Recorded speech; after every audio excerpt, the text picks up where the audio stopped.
کچھ لوگ کہتے ہیں جہیز لینا لعنت نہیں ہے، اور آپ صلی اللہ علیہ وسلم نے اپنی بیٹی کو جہیز دیا تھا. آپ صلی اللہ علیہ وسلم نے اپنی بیٹی کو جہیز نہیں دیا تھا، حضرت علی سے نے پیسے دیے تھے.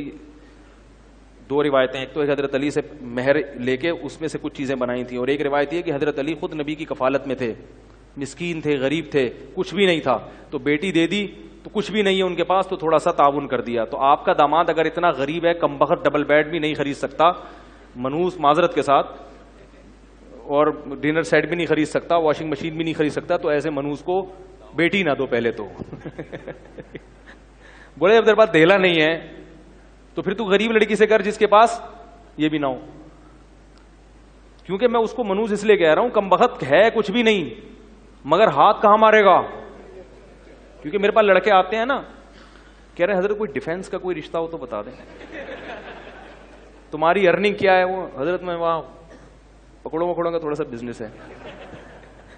تو بھائی اپنی پکوڑے کا کاروبار کوئی غلط نہیں ہے، پکوڑے والے بھی جنت میں جائیں گے، ٹماٹر والے بھی جنت میں جائیں گے، لیکن دنیا میں اپنا حساب دیکھ کے کیا کرنا چاہیے؟ چادر اپنا پاؤں دیکھ کے، اپنی چادر دیکھ کے پاؤں پھیلانا چاہیے. تو جو ہے نا کیا نام ہے، اس میں تھوڑا سا احتیاط کرنی چاہیے ان چیزوں میں. کیا کہہ رہا تھا میں یار؟ تمہیں بٹھایا ہوا کس لیے یہاں پہ؟ میں نے میرا دماغ 20 طرف چل رہا ہوتا نہیں کی ٹائم پہ. بات کیا چلی تھی میں نے جواب. ہاں، جہیز جو نبی نے دیا نا، وہ تو حضرت علی رضی اللہ تعالیٰ عنہ کیا تھے؟ وہ تو بہت مسکین تھے. تو اگر کسی کا داماد اتنا مسکین ہے، لوگ اس کو رشتہ دیتے نہیں ہیں. اور وہ اچھا ہے، آپ سمجھ رہے مسکین تو بہت ہے، مگر بڑا نائس پرسن ہے، بڑا تمیزدار آدمی ہے، پھر بھی نہیں دیں گے، یہ مجھے پتا ہے.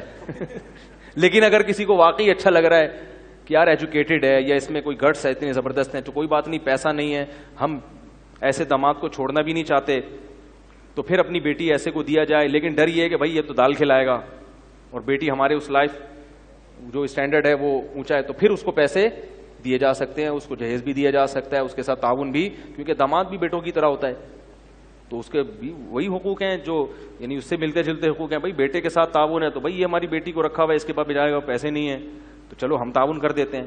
یہ تعاون بالکل جائز ہے. جیسے کہ حضرت خدیجہ نے رسول اللہ صلی اللہ علیہ وسلم کے ساتھ کیا کیا؟ حضرت خدیجہ کے پاس پیسہ تھا تو وہ پیسہ کس کو دیا؟ نبی کو دیا، کہ بھئی پروفٹ آپ بھی رکھیں اور مجھے بھی دیں. تو اسی پر اللہ نے فرمایا کہ اللہ نے آپ کو غریب، آپ مسکین تھے، اللہ نے آپ کو کیا کر دیا؟ غنی کر دیا. تو اس طرح بیوی شوہر پہ خرچ کر سکتی ہے ان بیسس پر. اس کے علاوہ جو آج کل مارکیٹ میں چل رہا ہے وہ صحیح نہیں. ویڈیو کے نیچے سبسکرائب کے بٹن پہ کلک کریں، بیل کے آئیکن پہ کلک کیجئے تاکہ ہر نئی ویڈیو کی نوٹیفیکیشن آپ کو مل جائے.